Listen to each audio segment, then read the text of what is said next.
Hello and welcome, I'm Joshua Barnes and you're watching NewsX World. Let's first take a look at our headlines. The Atlantic magazine has published the full exchange of messages between US officials as its military struck Yemen earlier this month. White House Press Secretary Caroline Leavitt dismissed the article as another hoax. Israeli Prime Minister Benjamin Netanyahu accuses the opposition of stoking anarchy amid mass anti-government protests. Meanwhile, Netanyahu has repeated threats to seize territory in Gaza if the remaining hostages are not released. China's foreign ministry has reacted to a US intel report which says China poses the biggest military and cyber threat to the United States. The spokesperson says the US should not use its own hegemonic logic to mirror China. Ukraine has accused Russia of striking 8 of their energy facilities since the 18th of March, when Russia said it had halted those type of attacks. This comes as a fresh truce on the Black Sea is agreed with the US, though Russia wants a lifting of sanctions before it is implemented.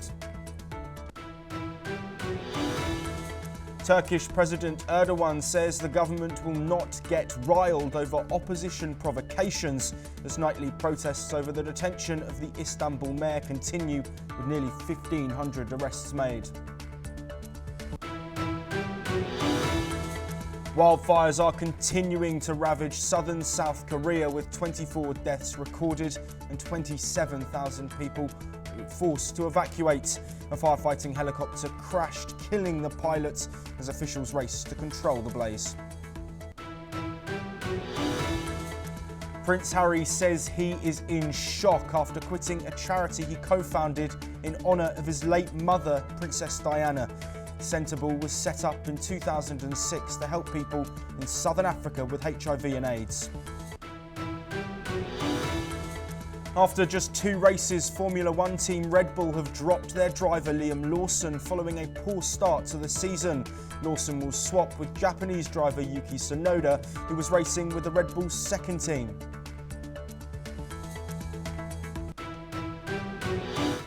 We start off with US Vice President J.D. Vance claiming that the magazine Atlantic has exaggerated a story about a US attack plan, even with transcript evidence. This follows the White House dismissing the magazine leak as a hoax, despite official confirmation. The Atlantic magazine published new messages from a Signal group chat featuring discussions among top US officials about plans to bomb Yemen.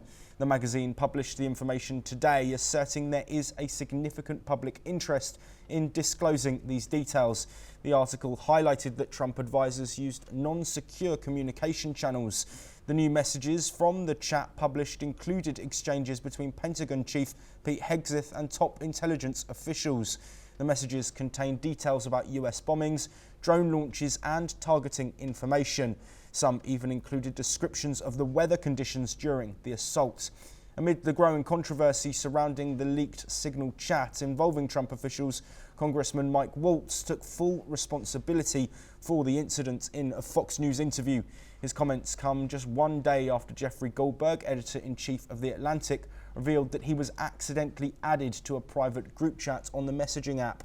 Goldberg's article in The Atlantic suggests that Waltz had mistakenly invited him, and the prominent journalists remain unnoticed in the chat as members of the president's cabinet discussed policy and coordinated military actions, a breach that critics argue jeopardized national security. In testimony before the Senate, US Director of National Intelligence Tulsi Gabbard and CIA Director John Ratcliffe both denied that any classified information was shared in the chat. Meanwhile, Defense Secretary Pete Hegseth, who was also involved in the exchange, faced scrutiny but did not testify. Democratic Congresswoman Mikie called the incident a dangerous mistake, emphasising the risk it posed to lives during a news conference at the Capitol. Let's hear what Mikie, Sherrill and Tulsi Gabbard had to say.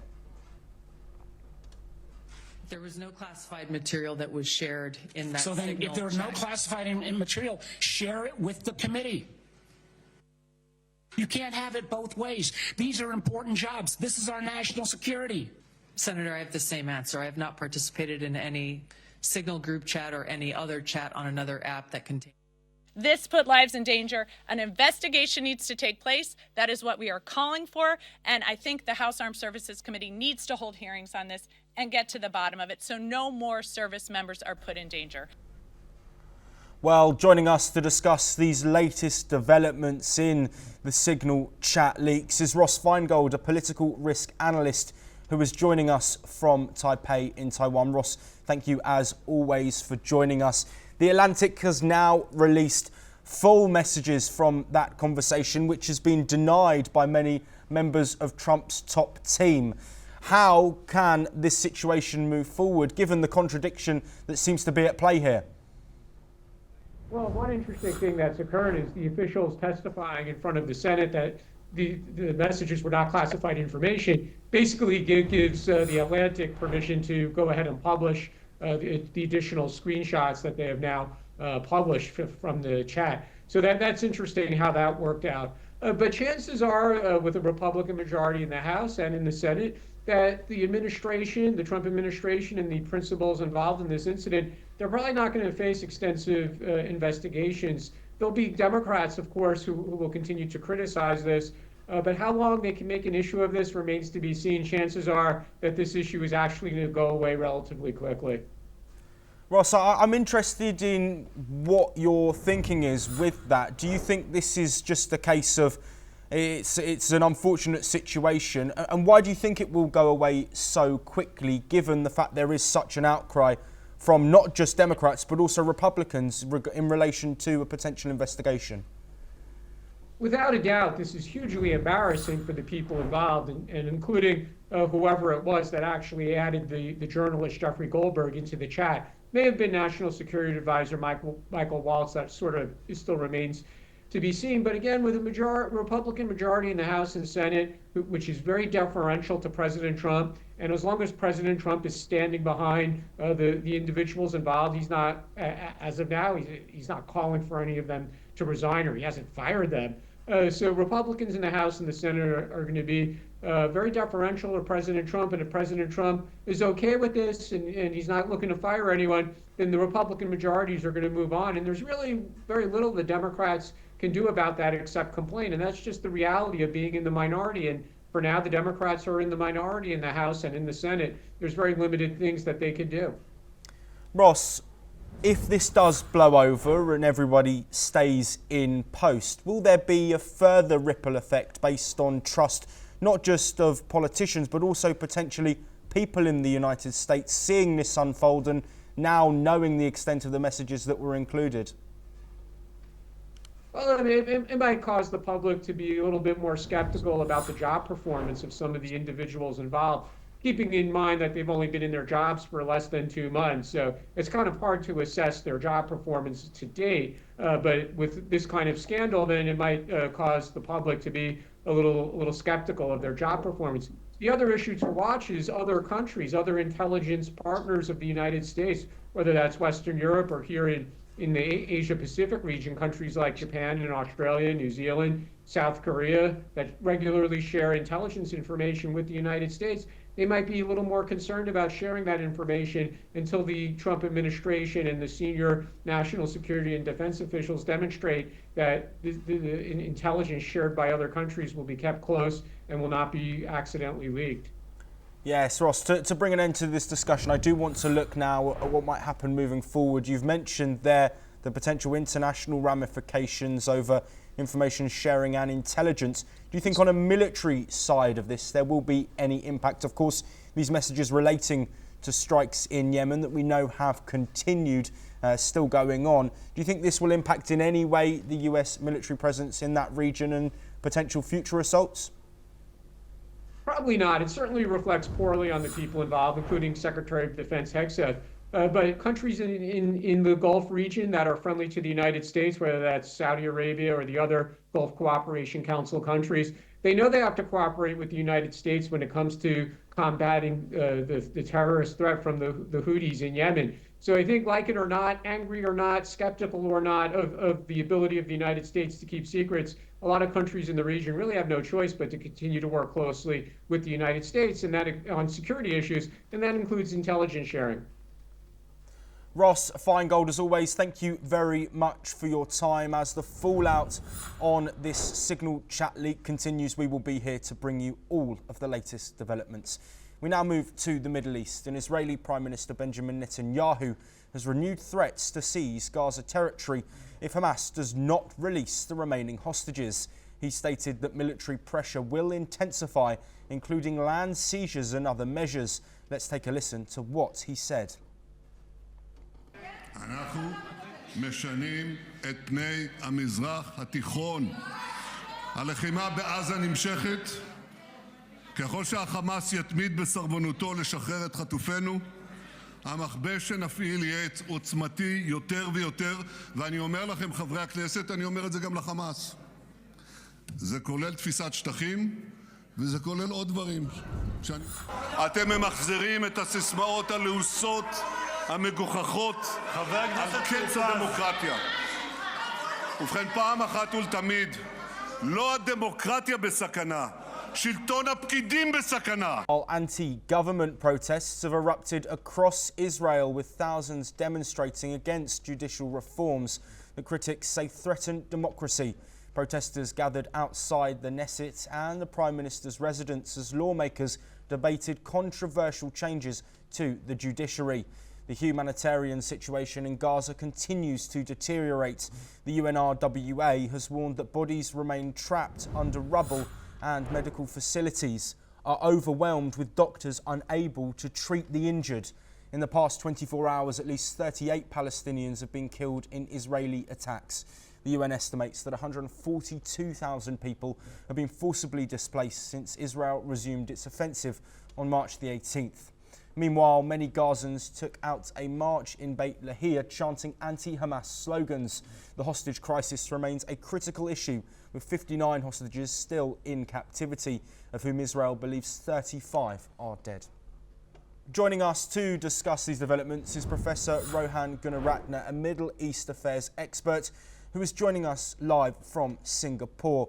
Professor Gunaratne, thank you ever so much for being here. We first, of course, need to talk about the comments from Israeli Prime Minister Benjamin Netanyahu threatening to take territory in Gaza if the hostages aren't released. On first impact, I want to talk about the civilian impact and what could that have if Israel were to take Gazan territory and Palestinian territory. What would happen to the people? Prime Minister Netanyahu wants to annex Gaza.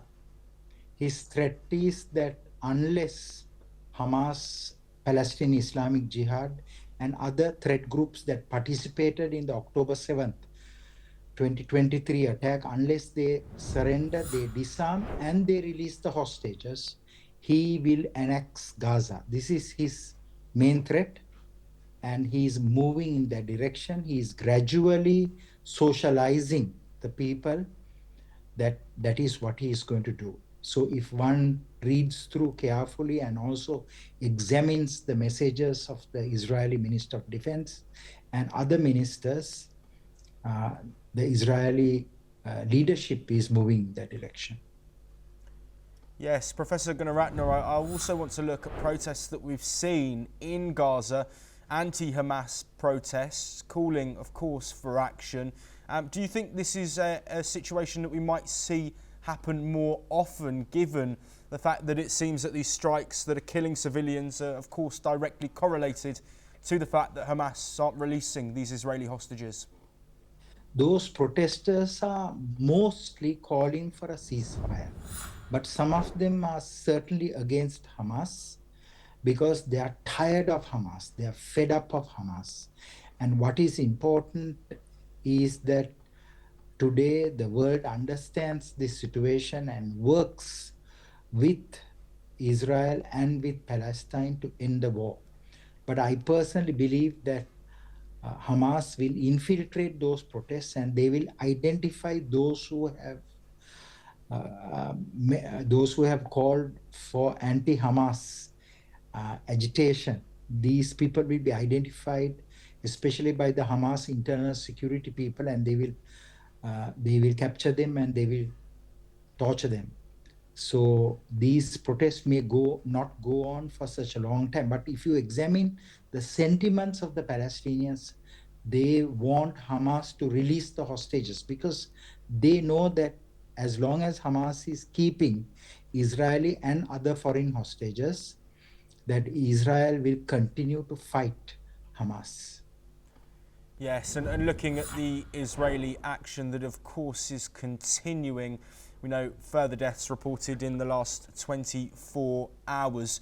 Could you give us an insight on the conditions that are once again playing out in Gaza for many people that have also been displaced? We know over 140,000 people have been displaced, and of course the humanitarian situation is not a good one in the Gaza Strip. So could you provide some more insight on that for us? Since Tuesday of last week, IDF started a wave of operations claiming that Hamas has not released the Israeli and other hostages. So in many ways, Israel has the right to defend itself. Israel also has the right to conduct operations and to rescue their hostages. But if one examines the IDF operations, it has also resulted in very significant Palestinian deaths. It has killed primarily, the primary focus has been to attack and decimate the Hamas rank and file of the Hamas Majlis Shura, or what you call the consultative committee or the Politburo. Of the 22 members, more than half has been killed by in Israeli operations. But at the same time, as you have rightly said, very significant civilians death toll and also very significant civilian numbers have been injured in this war. So it's a very tragic war. But again, the world must understand what is happening and they must put maximum pressure on Hamas, Palestinian Islamic Jihad, and those countries that are supporting these groups, that they must release the hostages. Yes, Professor Gunaratne, as we bring a close to this discussion, we know Benjamin Netanyahu is facing pressure, not just geopolitically in terms of the resumption of fighting and action within Gaza, but also in Israel itself, more anti-government protests taking place. He's calling out to the opposition and slamming them for their potential role in these demonstrations. How do you think that could impact the current war that we're seeing in Gaza? With further pressure on Netanyahu, how will he react and how will his military react with that extra pressure? Prime Minister Netanyahu is fighting two wars. One is against the 7 fronts. Primarily, of course, the fight in Gaza. But he is also fighting a very serious fight at home. That is after he dismissed the Israeli internal intelligence chief and the judiciary, the attorney general. So we have seen that he's under a lot of pressure, especially from the Israeli people, because they don't want that to happen. They are all supporting the IDF operations, the Israelis, but they don't want Netanyahu to do this because they respect the ISA chief, the internal security chief, and the attorney general. So Netanyahu will face huge issues in the coming days and coming weeks and coming months if he does not reflect deeply of his actions, because no one wants intelligence chief to be dismissed during this time of war. No one wants the attorney general to be dismissed during a major war. Professor Rohan Gunaratne, thank you as always for joining us. Tensions continue to flare in the Middle East, in Israel and Gaza, and we, of course, will be across that. But we now move on, and China's foreign ministry urged the US to stop viewing China through a hegemonic mentality and seize actions like supporting Taiwan independence and exaggerating the China threat. The ministry called for an end to containing and suppressing China under the guise of strategic competition. Let's hear what Chinese Foreign Ministry spokesperson Guo Jiakun has said. 我们奉劝美方不要用自身的霸权逻辑来镜向中国，不要用过时的冷战思维来看待中美关系，不要以战略竞争为名行对华遏制打压之时，停止以任何方式纵容支持台独分裂活动，停止渲染中国威胁，以实际行动。 Meanwhile, a US intelligence report highlights China as the top military and cyber threat to the states, with Beijing advancing capabilities to target US infrastructure, space assets and potentially Taiwan. The report states China's People's Liberation Army is improving military assets like hypersonic weapons, stealth aircraft and advanced submarines. Beijing aims to become the global AI leader by 2030. Additionally, China has made limited efforts to curb fentanyl precursor exports, fueling the US opioid crisis. The report also discusses tensions over Taiwan, with China seeking to expand its influence and military power, especially in the Arctic. Domestic challenges like corruption and economic slowdown may affect China's stability. Meanwhile, US intelligence officials were scrutinised over a leaked military discussion. Concerns were raised about Iran's missile development and US border security issues.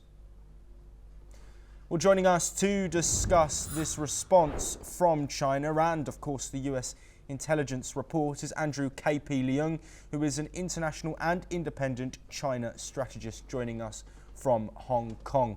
Let's first, Andrew, talk about the response that we've heard from the Chinese Foreign Ministry spokesperson there, really slamming the US and setting out a stall. Is this a further escalation of strained ties between the two nations, or is this really a step up in terms of the language that's been used as well? There are a number of dimensions in this emerging, changing relationship. The first, of course, the United States is seeing its hegemonic powers being eroded by the rising China, not just because of its manufacturing powerhouse, which of course towers over all other countries, and also a dominant position in the supply and value chain, but also its military. For example, its navy is now the world's largest naval fleet in terms of numbers, though not necessarily in terms of technology, even though technologists' capabilities are rising, but also in terms of the building of vessels, and including commercial vessels, is threatening to exert an overarching dominance over the shipping industries around the world, as China accounts for something like 80% of the world's ships, and then the United States accounts for only 0.1%, 1 out of 1,000 ships, and that threatens not only commercial shipping, American commercial shipping, but also Americans' Navy, the ability to build its ships fast enough. But on the other hand, Trump 0.2 doesn't want a war. It doesn't want a war over Ukraine with Russia. It wants to scale down the war in the Middle East, and it certainly doesn't want war in the Asia Pacific, preferring to exert its influence, its dominant influence through offshore balancing with some U.S. allies like Japan, South Korea, and Australia through the AUKUS arrangement, but also using the dominance of the U.S. dollar in terms of tariffs, in terms of sanctions, in terms of creating a small yard with high fence.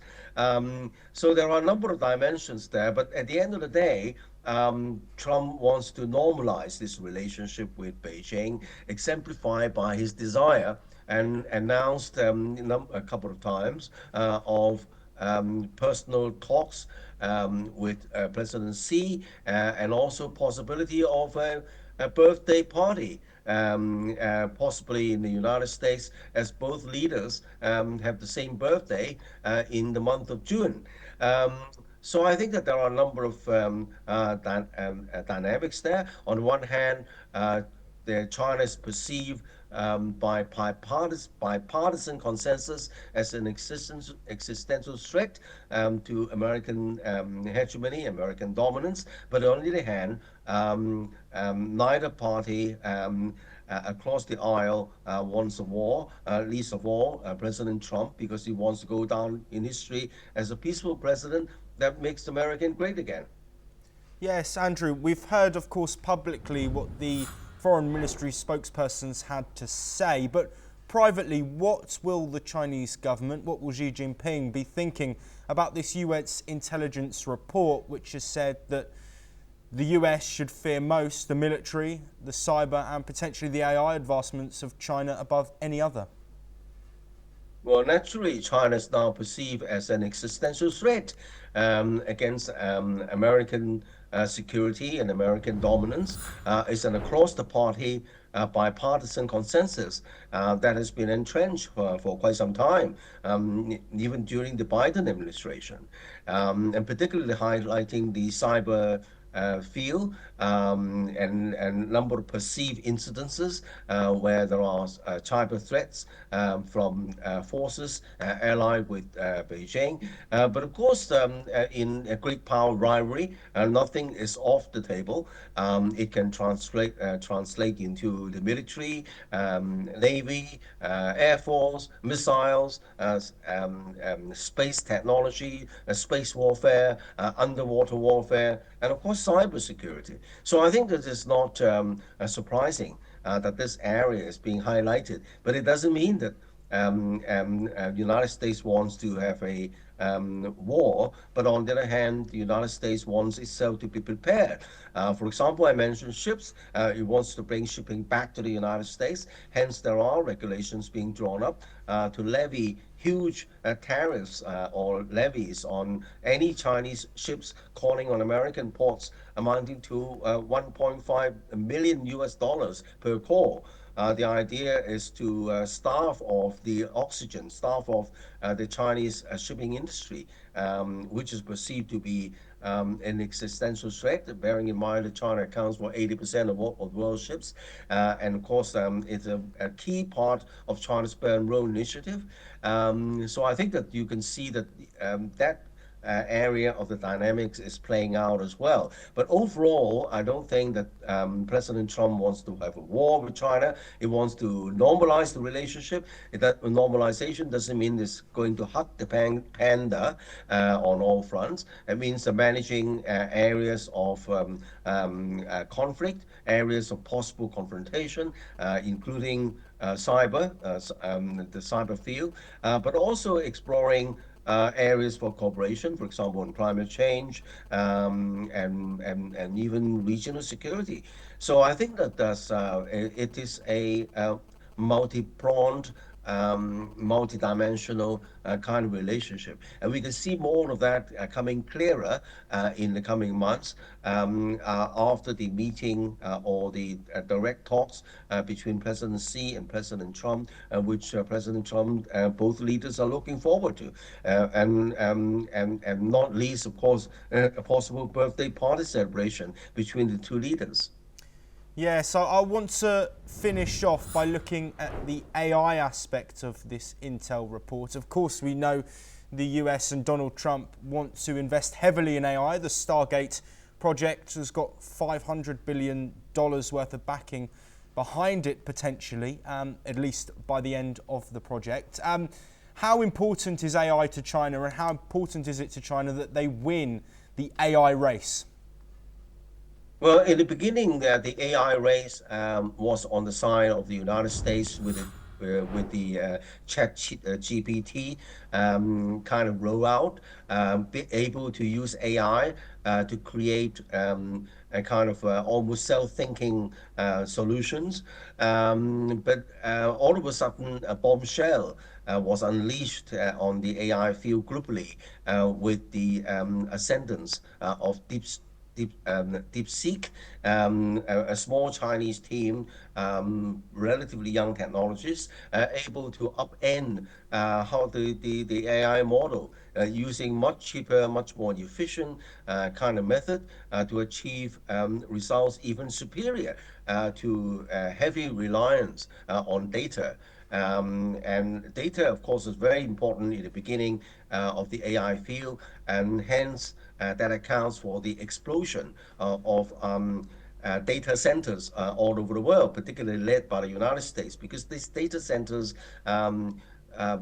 involves massive computing power and requires a great deal of electricity consumption. And it's not in every area in the world that these AI centers can be established, but there are lots of AI centers in the United States and in even Southeast Asia, for example, in Malaysia, and also in China. But all of a sudden comes DeepSeek, not necessarily involving a great deal of data power, but also in terms of a kind of model to use the AI capabilities to engineer